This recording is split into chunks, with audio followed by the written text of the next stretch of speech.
Paldenza lama ramboche dagi jiwur bemende june kadin jimbe gune jesundu kusung tuju ngutup saldo so tabge tuje shaje rizu chung shenji me tup duje pungjum basir julumbo tabur jibe go shaje jabe shabla chaza lo nalindaru tudam si tenjo samshin khala shi shiwala shi chawai lama terla chaza lo shaje tamje zigbe jam bodu gunjele dube tuje jesame tile jebe tomwa jamgun lame shabla go chaza Changju simjo ramboche majepanam chebat chepanyamba mebaya kone kondo pewar sho Changju simjo ramboche majepanam chebat chepanyamba meba kone kondo pewar sho Changju simjo ramboche majepanam chebadan chepanyamba mebaya kone kondo pewar sho So Tashi Delek again from Greece this time. I am a guest at the center Karma Jalsan Ling.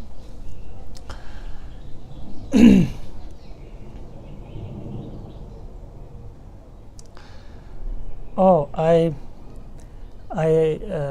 will pick out the name later. I will pick name out later, and then I will while posting sharing this video on the Facebook channel, I will also sort of comment the name that I'm picking up today, because it's not with me right now.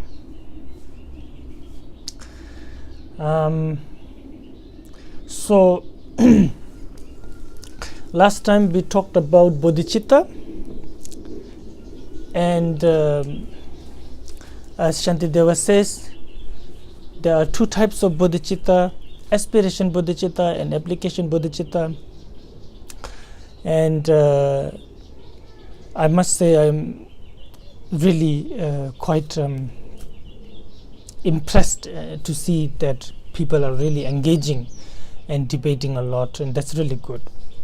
Although I don't necessarily involve with all of the debates, and necessarily I do not answer all of the questions right then and there, but sometimes I see other people then sort of supplement and ask question or answer.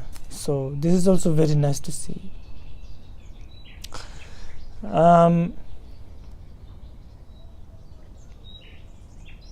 Actually, these are just names, you know. So in reality, what happens is that someone sees the suffering of sentient beings, and then this person generates the thought to liberate others, wanting to liberate others, and then this person sort of maybe meet Buddha or meet somebody who gives the teaching of Buddha, and receives this idea of bodhicitta, you know, that I want to liberate all beings, I want to liberate all sentient beings from whatever suffering, but liberating beings from temporary suffering is not enough. I must liberate beings from the root of the suffering, liberate them completely.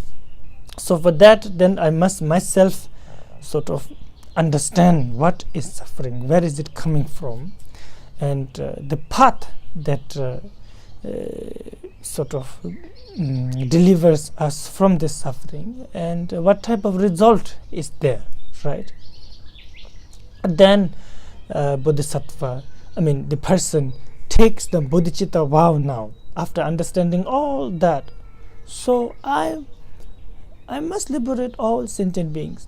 For the sake of liberating all sentient beings, I must become liberated myself. So this decision this person makes in front of Buddha through a ritual, that then so sort of there is this type of a process that everybody goes through. Almost every bodhisattva kind of goes through similar process. So this is same. So now what is the difference here is the way teachers explain this process, especially the way teachers right now we are discussing aspiration and application bodhicitta. So the way the teachers describe what is an aspiration bodhicitta and what is an application bodhicitta. So this is the only difference, right? Whether you say application bodhicitta and aspiration bodhicitta is one or separate entity, in reality, sort of, for example, let's say I take the bodhicitta vow, so I have the bodhicitta vow. So now my bodhicitta vow, is it aspiration bodhicitta, application bodhicitta? Is it both? Or are there two types of bodhicitta vow within me? You know, like this type of question. But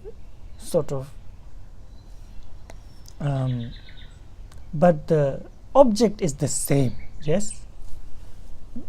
The vow of bodhicitta within a person. Now, the way to describe, differs, right? Honestly, when one really looks at it, when a master says yes, bodhicitta, aspiration bodhicitta and application bodhicitta, they are one, and then a master says no, aspiration bodhicitta and application bodhicitta, they are not one, they are separate. They are not really talking about the same object. For example, in this case, Shantipa, he says aspiration bodhicitta is wish to liberate beings before you take the vow. After you take the vow, then that wish becomes application bodhicitta. That's what he says. And then another master, when they say they are one, the assumption is that aspiration bodhicitta and application bodhicitta both starts only after the vow is taken. So like this.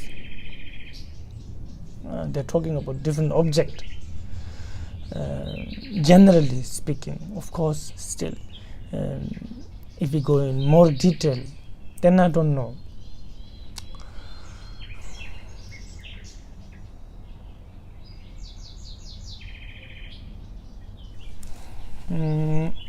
There were many questions that raised, and I'm sorry, I probably cannot answer all of the questions that were raised in our page, but there was one question that I wanted to address. Is it that somebody said, how can the bodhicitta just grow day by day?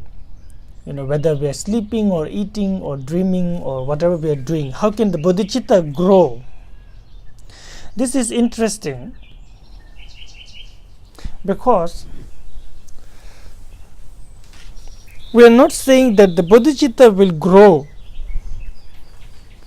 day and night, whether you're sleeping, eating, whatever you're doing. After having taken the bodhicitta vow, we're not saying the bodhicitta itself will grow. What we're saying is that the merit of keeping the vow will grow. Because if you have, let's say, if you have taken a vow of liberating beings, or let's just say if you have taken a vow of not killing, so then you manage to live one day without killing, then you have the merit of keeping the vow of not killing for a day. Then you manage to live for a week without killing, then you have the vow of not killing for a week. You have the merit of keeping the vow of not killing for a week, so on and so forth. As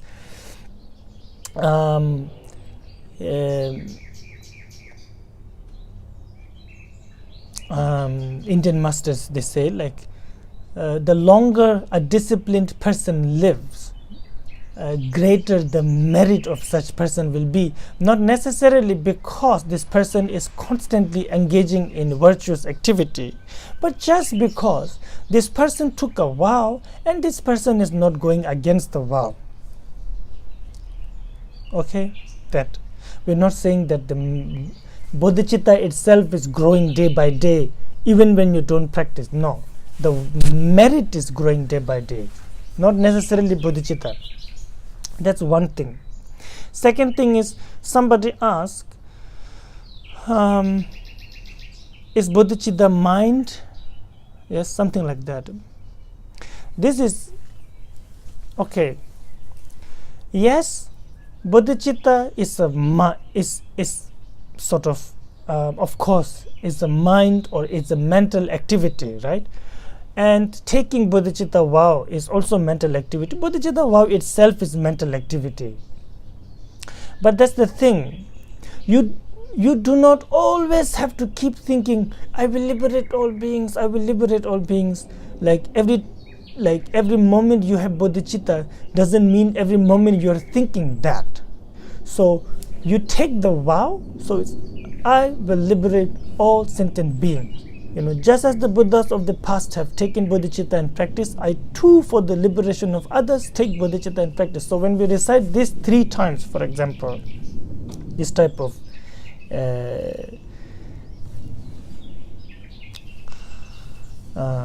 through this type of recitation, then we get the vow. After that, so that is a mental activity, but doesn't mean it has to be active all the time. You don't have to be active all the time. And but it is actually kind of touching that many of us seem to have problem with the idea that bodhisattvas can be faulty. I don't know how to understand this. Now I can look at the bright side and think, oh, that's very good. So they think that bodhisattvas must be very compassionate. So bodhisattvas must have a lot of wisdom and all that. But then again, understanding of bodhicitta may not have been grasped. So bodhicitta is just a vow, a decision. Honestly, it's just a decision that when we make a decision to liberate all sentient beings, so then we have bodhicitta, and that's it. You may still be a thief or a normal person doing their normal job, busy with normal family life, doesn't mean you are not a bodhisattva. You may still sort of have a lot of emotion and lot of, it doesn't mean you're not a bodhisattva. It doesn't mean you don't have bodhicitta.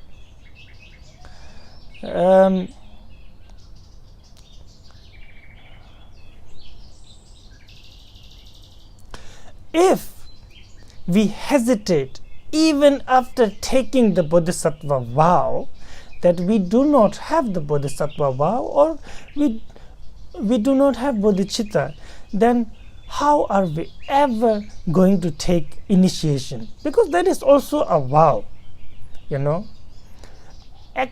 Yes, that, So anyway, please understand that this uneasiness to accept that bodhisattvas can have a lot of fault is just your feelings.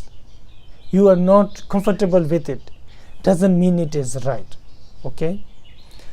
Listen to what the text is saying. The text is saying there's 2 types of bodhicitta, this and this. And the text will also say, this is how you take the bodhicitta. How are you going to take the bodhicitta? How are you going to give rise to bodhicitta when you don't have it? When it is impossible for you to have it. Yes? Just listen to what Shantideva is saying. Yes, you can. And Shantideva is saying again and again, if bodhisattvas have no fault, why would they teach the practices of bodhisattva? Why would Buddha tell bodhisattva, do this, don't do that? So we have one main root downfall mentioned here. Somebody asked, what are the downfalls? So downfalls here, from this text, Shantideva talks about only one downfall, actually, if I remember correctly. He says, letting go of bodhicitta. This. So from this tradition, masters like Chabji Khensa would just say, there's only one root downfall. When you let go of bodhicitta, even if for the most hideous, like criminal, some really bad person, and you just think, I don't care. This person may rot and suffer forever. I really don't care. We let go of bodhicitta. Moment that happens, bodhicitta vow is cut from the root. This is what root downfall means. Root downfall means once it happens, it's gone. Then there are other types of downfalls. Downfalls that can happen to a king, downfall that can happen to a minister, or downfall that can happen to a commoner, and so on and so forth. And these are also things to practice for us, but not necessarily they are root downfalls, okay, like that. So yes, don't doubt. Here it says, be careful of the root downfall of not letting go of bodhicitta. Doesn't mean you don't have to be careful of other downfalls, even if they are not root downfalls. They are still downfalls,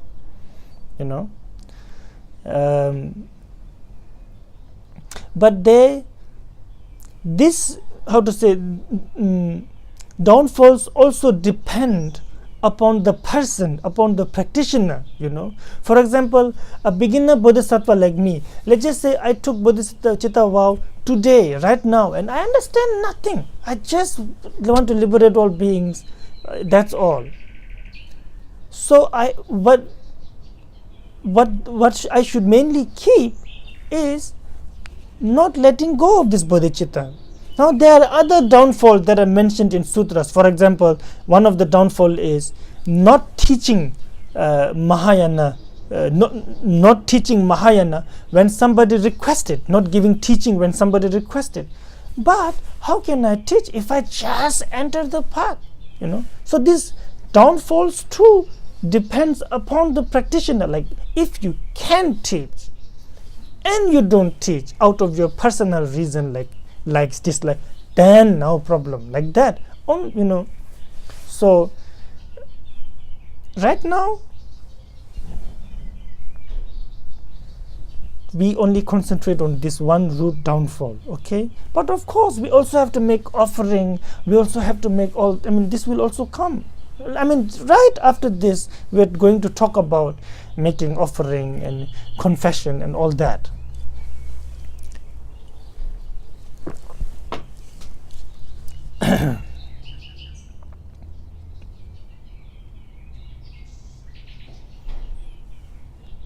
So last time we talked until the 25th stanza.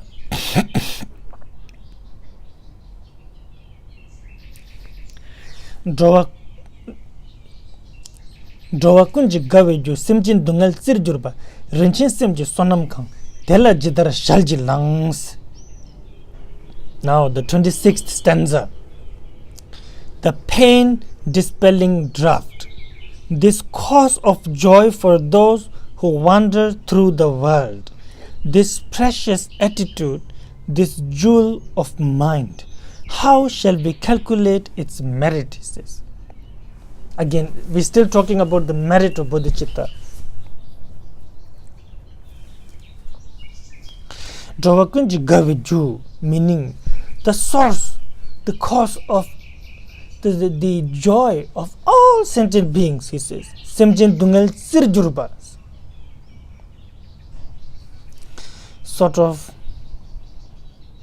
pain dispelling draught. Okay. Semjen dungal sirjurba, like a medicine or antidote of the suffering of all sentient beings, that which brings joy to all sentient beings and that which dispels the suffering of all sentient beings. So this is indeed a precious mind, he says. Rinchin Sim, it's a precious mind. It's a very, very precious mind.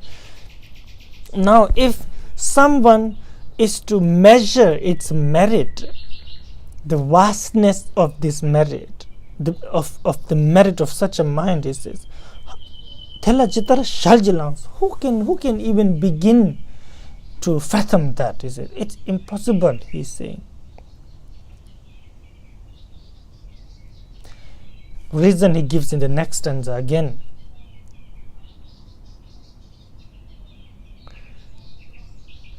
Pember samba tsamji jang sangye chule kepana semjin malu tamjeji dedun samba mejugu. Why is such a, marriage will be sort of inconceivable? So he gives this example. He says, the next this stanza number 27 in Padmakara translation, please. If the simple thought to be of help to others exceeds in worth the worship of the Buddhas, what need is there to speak of actual deeds that bring about the weal and benefit of beings?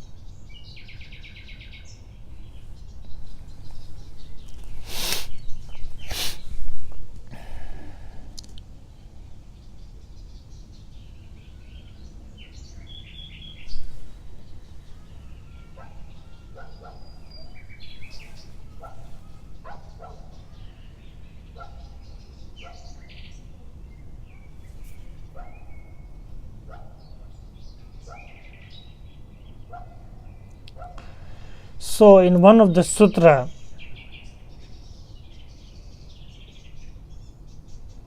actually in the Tingizingit Jabo,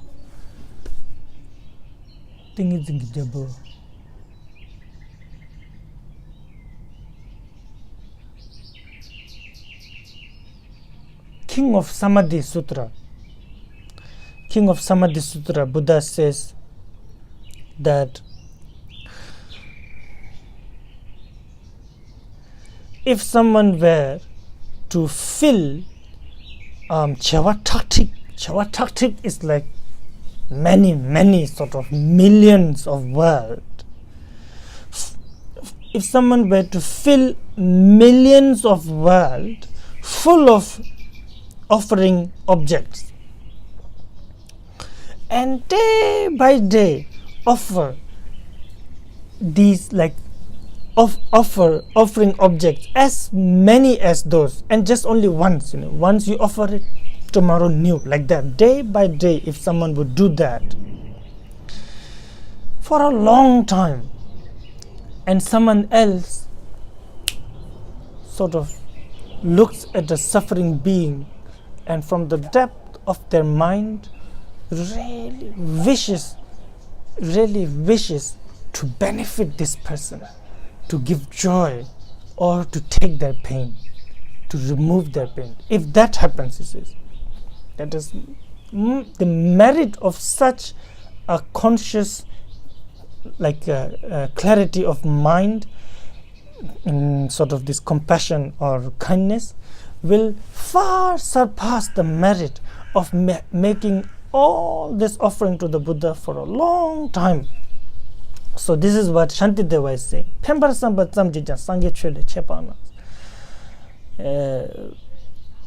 If just by wishing, you haven't done anything, you're just wishing, you look at a suffering being and you just wish to liberate them, as Khyentse Rinpoche, he stresses again and again in his new book, right, Living is Dying, where he says, what should we do? What should we do at the time of the death? He says the best preparation is kindness, right, compassion, bodhicitta. He says that is the best preparation, right? So here too, if just by wishing Pember Sambat Samjija benefit for others, Sangye Chule Chepanas, the merit is more sublime than making offering to Buddhas. Semjen Malu Tamjiji Dedun Tsumba Mejigu. What need is there to speak about the merit of someone who is actively working for the benefit of all sentient beings, actively meditating with the mind of bodhicitta, keeping discipline with the mind of bodhicitta, sort of cleaning the temple, making offering, being generous, all that. Someone who's actively doing this, So he says, what need is there? Someone who act with this type of mind actually make a decision that I will liberate all beings. What need is there to talk about the merit of such a mind? I will sort of rush through this a little bit because it's not that difficult. Okay, so I mean, you guys are very intelligent, and now I know. Dungal dordo semeja, dungal nila ngombarjuk, dewa doja timukbe, rangi dewa dadar joms. Why should we, wait.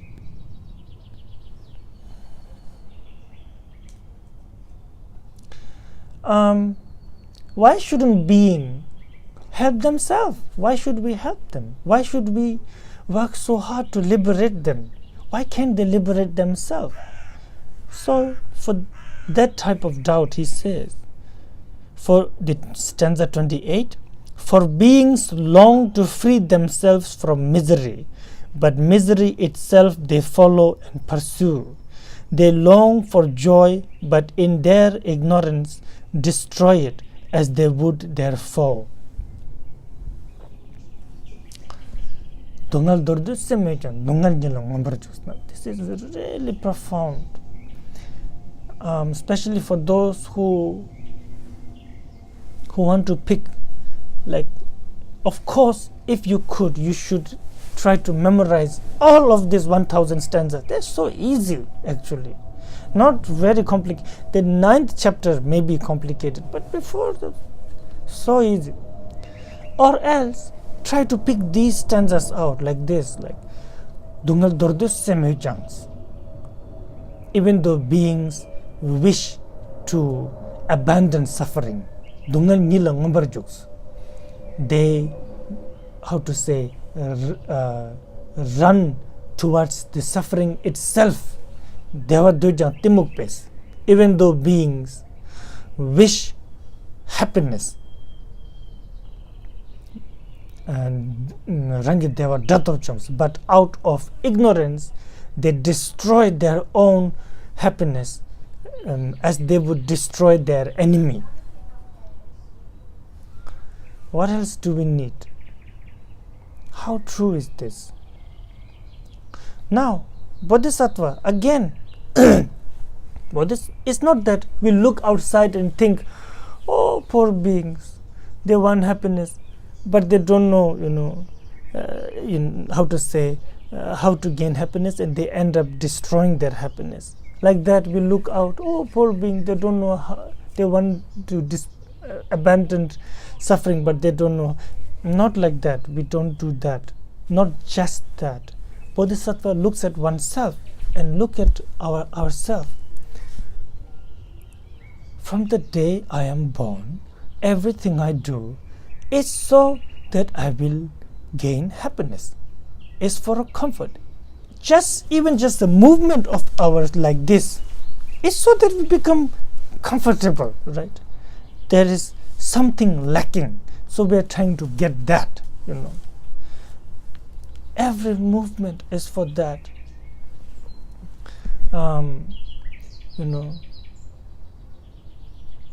Now in our life, day to day, daily life, we see that again and again and again, even though we know that blindly following emotions is going to bring suffering, but we still do that. Even though beings want to abandon suffering, they run towards the suffering itself. And this is so true.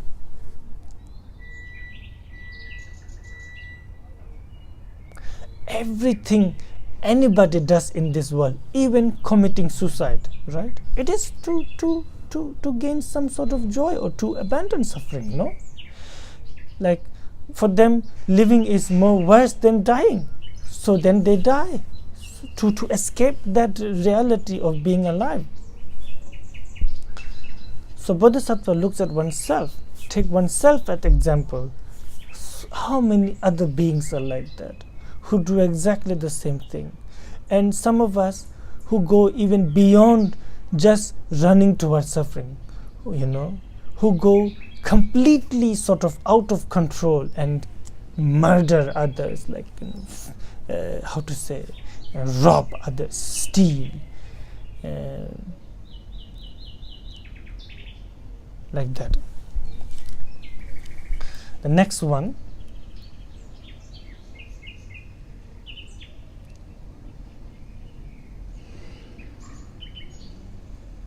so this is why we must practice bodhicitta, because beings do not know how to abandon suffering, even though they want to abandon suffering, and they do not out of their ignorance, even though they want to gain happiness, they destroy their happiness as they would destroy their enemy.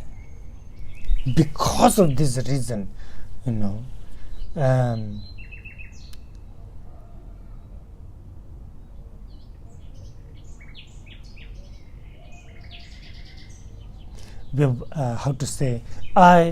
because of that reason, I will practice bodhicitta. The next stanzas. Kanshik dewe pongboda dungal mangden tedala dewa kunji tsimbada dungal tamji chöji timuk changne siljeba tedang gisung khalay tende shejang khalay sonam tendra khalay. Again, she's still praising.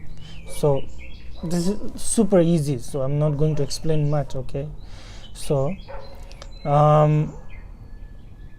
29 and 30, stanza number 29 and 30.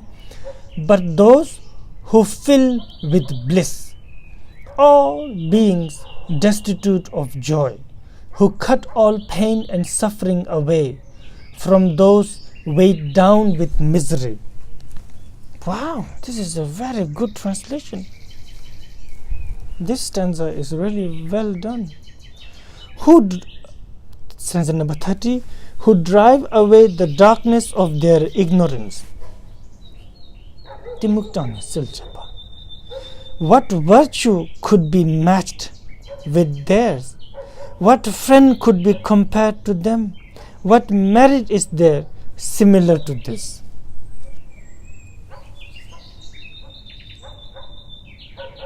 As we have discussed before, in this world, if someone sort of loved us ever without any condition, must be our parents.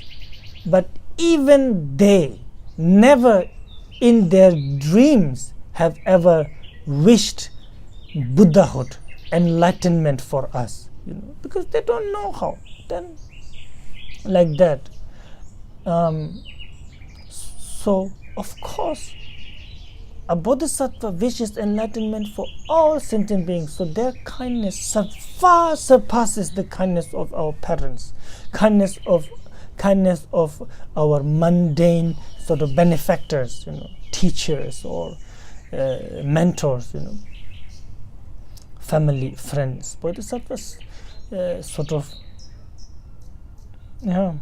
tendeshjang tedang gesung khalayus.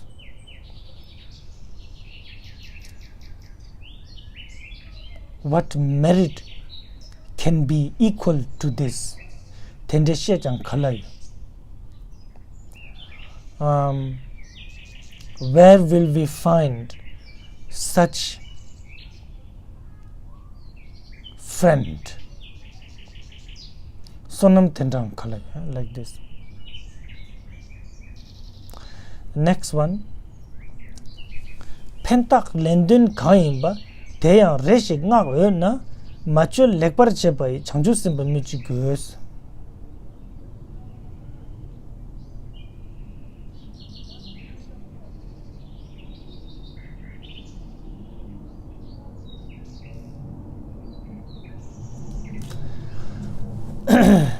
The next stanza.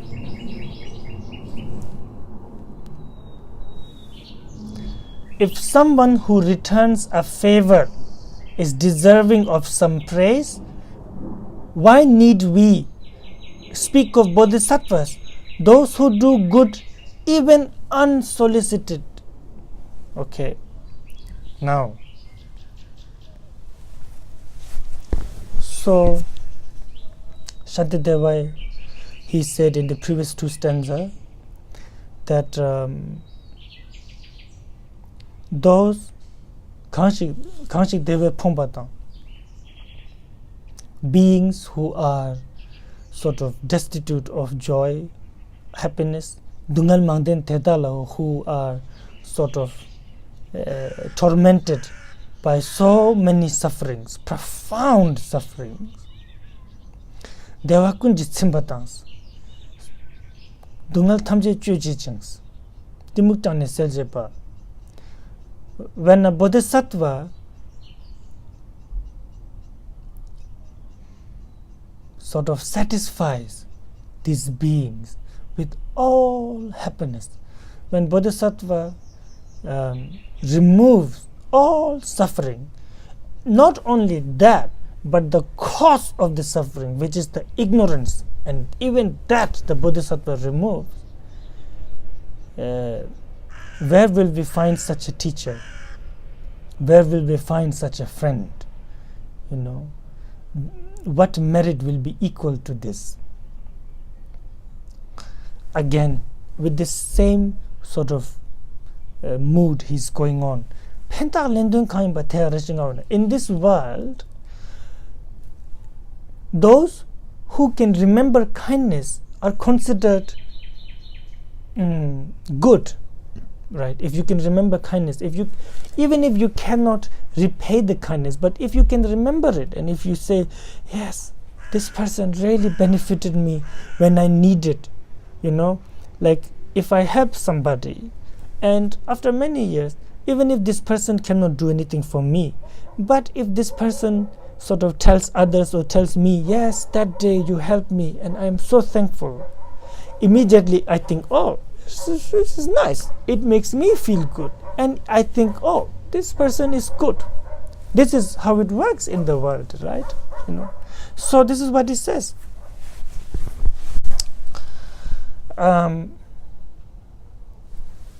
Those who can remember kindness, or those who repays kindness, not only that, those who actually does something by repaying the kindness, we praise them, saying, oh yeah, this person, I helped him or her when they needed help.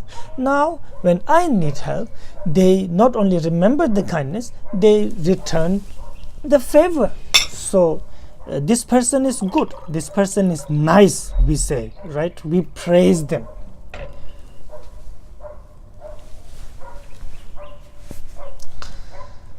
If this is the case, but then comes a bodhisattva to whom I have never done anything. I have never made offering. I don't even know this person. This person just shows up and starts giving me this profound teaching, starts opening my eyes to the reality that is sort of passing by so nearby that I am blind to it. You know?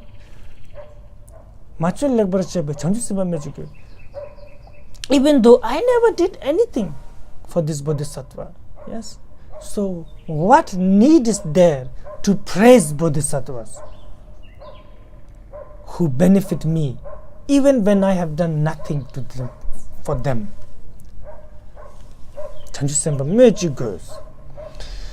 Again, this whole chapter is praising bodhicitta and praising bodhisattva to inspire us. Dowa nyungse narme sejorwa kichik secham jimbar chembata nichi ninchi tangbar chepa gyawa chepa inchi kevi kur semchen tang thayila turingdu dewar shikti dewa laname ila sambata da zojiba takdo jimbata shik mechi gus. Okay.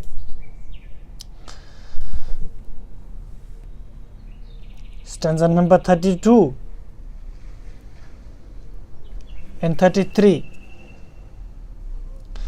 People praise as virtuous donors those who with contempt support a few with plain and ordinary food, a moment's gift that feeds for only half a day. What need is there to speak of those who long bestow on countless multitudes the peerless joy of blissful Buddhahood, the ultimate fulfillment of their hopes? These stanzas are not that difficult to understand, right? But anyway, maybe it helps somebody, I don't know. I will try to explain. Nye doa nyungse narme zejurwas.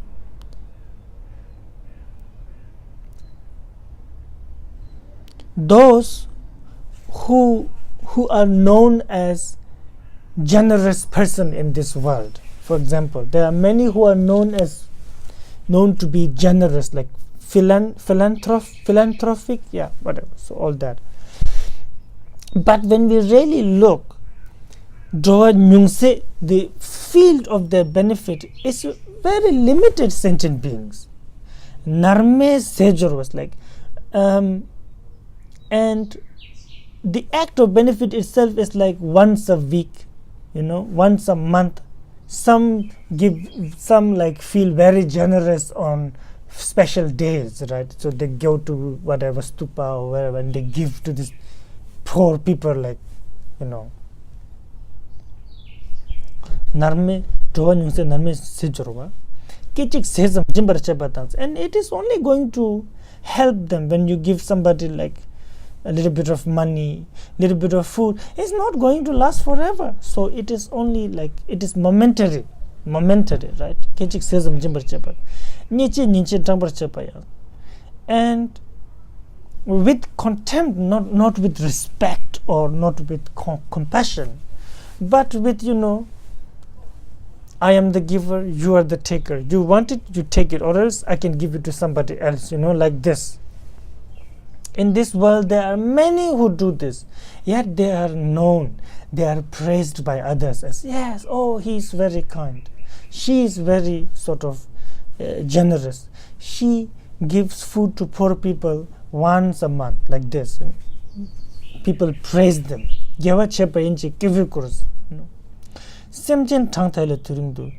If that is the case, then what need is there to praise Bodhisattva, whose field of benefit is all sentient being? Time is not momentary, but forever, until the end of samsara.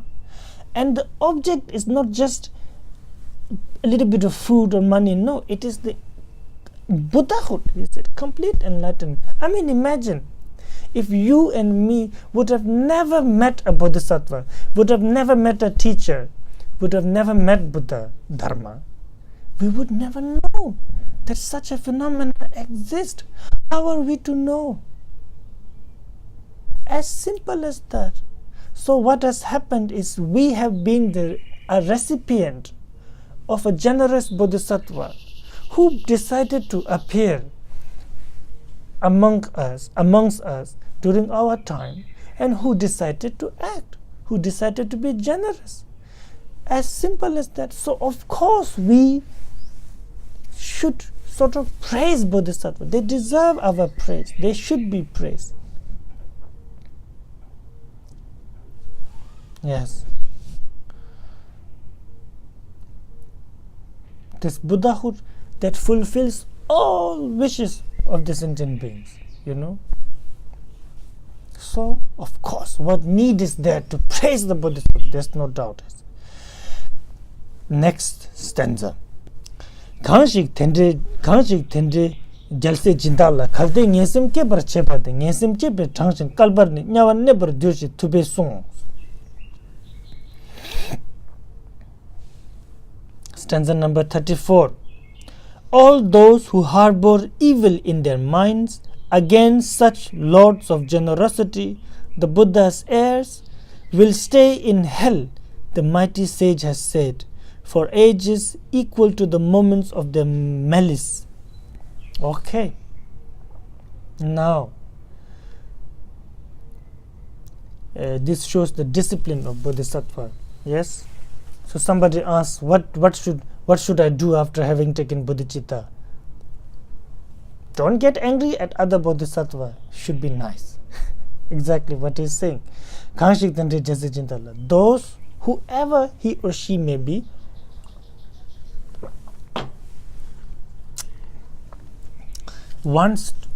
wishes to harm a bodhisattva, truly wishes to harm a bodhisattva,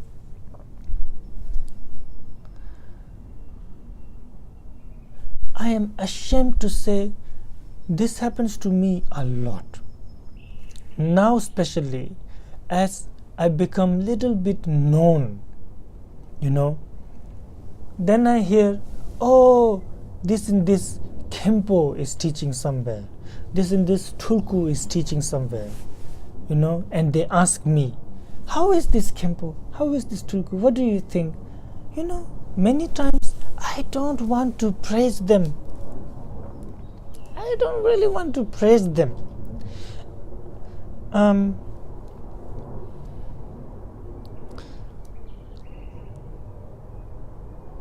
Okay, I may not really want to harm them, but I also don't want to benefit them. So this is a little bit similar, So now, when this happens, then of course, I am sort of, in a way, going against the bodhicitta vow. And on top of that, out of jealousy, out of contempt, out of competitiveness, or out of whatever reason, I actually harm them. Say, oh yeah, he's bad. Did this. She is like that. Don't go to their teaching like this, out of anger and out of wanting to harm without proper reasoning. That, he says,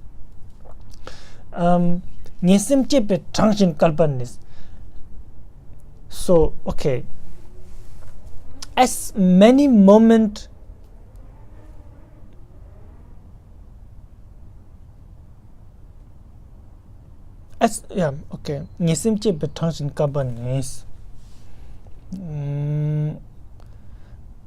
equal to the moments of the malice. So, let's just say I wanted to harm this bodhisattva who just taken bodhicitta vow. Maybe they don't behave well or whatever. And then I want to harm this person now. So, let's just say I wanted to harm this person for like a minute.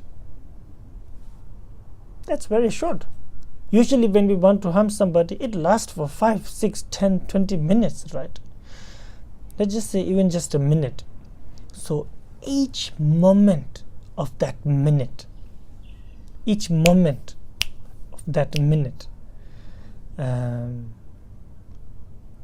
many kalpas, I will be born in the lower realms.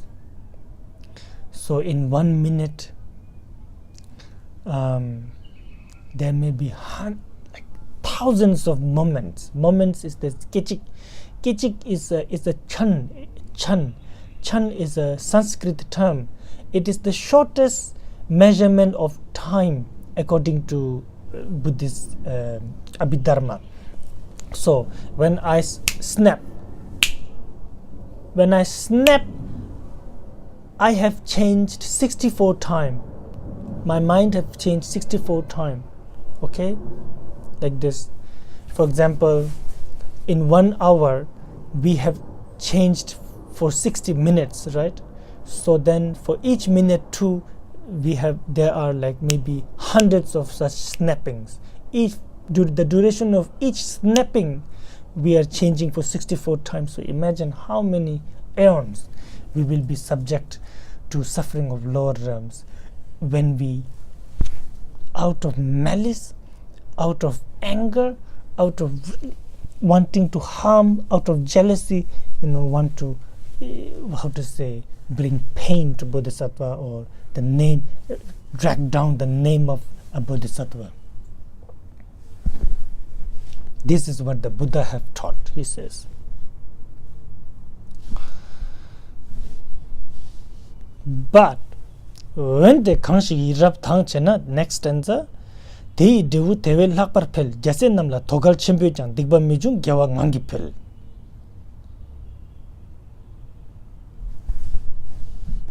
Stanza number 35. But joyous and devoted thoughts will yield abundant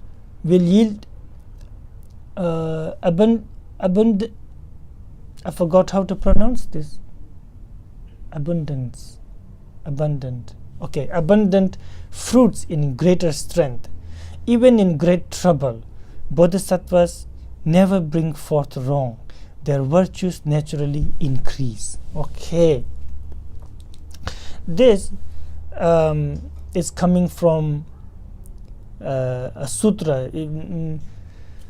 Khempo Kumpal have quoted that sutra. Please read that. Lama Thamba Sonam Jansa also quoted. I have a feeling that Patu Rinpoche and Khempo Kumpal, they kind of depended also a lot on Lama Thamba Sonam Gyaltsen's commentary too, because they're quoting many quotations they're doing is also very similar to what Lama Thamba Sonam Gyaltsen has written. Or maybe this is just how it was taught, I don't know. But okay, so in the sutra, Buddha says, Takpa Thazungs. Imagine this, he says. Let's say all beings in this world is blind, and somebody actually goes and give them eyes, give them vision to all sentient beings of this world, for example, or this earth. So there's many, right? Billions and billions of beings. And somebody just look at the bodhisattva with joy, with sort of appreciation, thinking that this is a bodhisattva.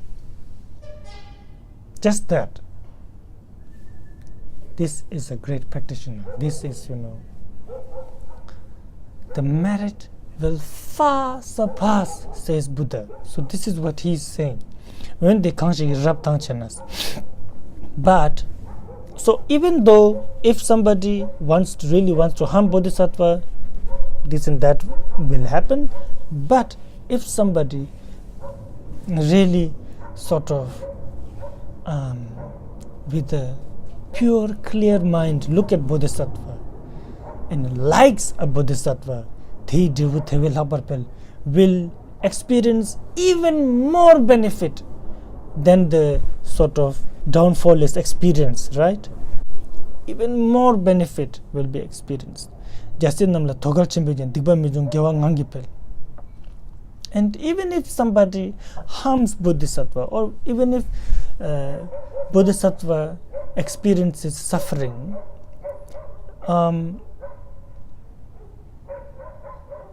bodhisattva can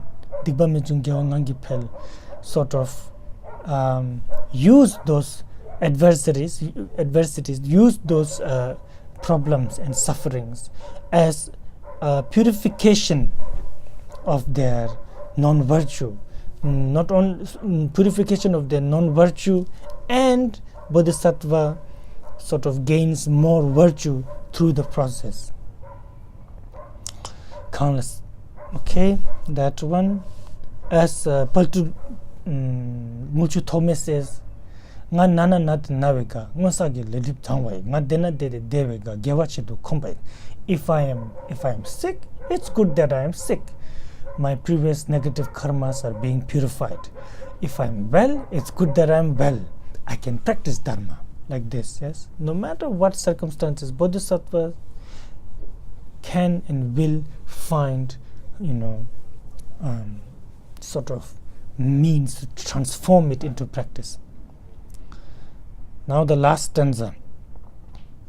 Kangla semje tamba rinchende cheba thi kula chazalji kangla neba chejang dedrewa deve jungne tela chapsuchis.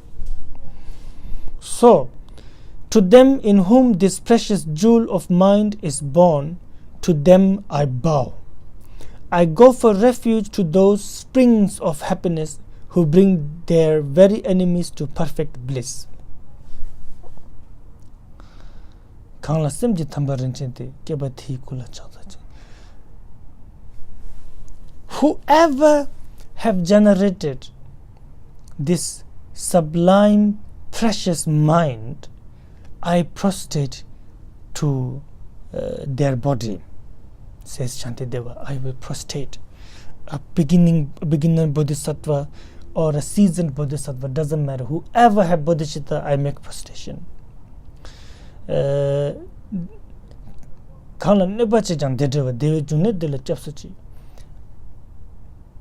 Such a bodhisattva, I take refuge in such a bodhisattva, says Shantideva, who, of course, when you make offering and benefit, you gain benefit, that's for sure. But even when you harm, out of the prayer and aspiration of the bodhisattva, when the bodhisattva gains liberation, or before when the bodhisattva becomes Buddha, the bodhisattva definitely makes sure that you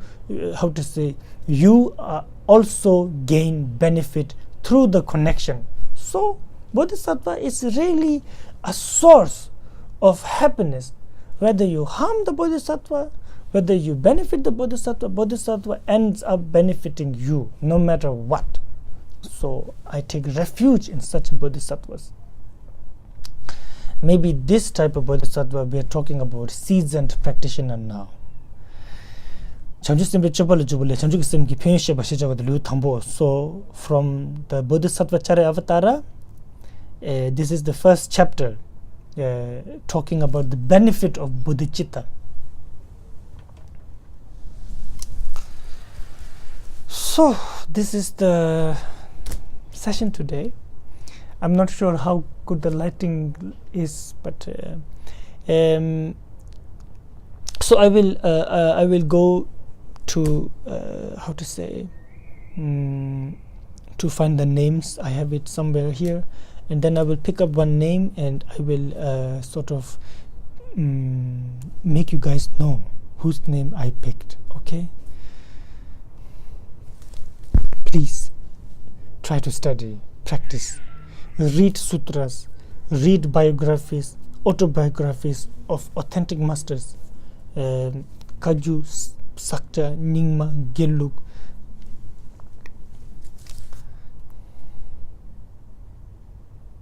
No Sadguru here.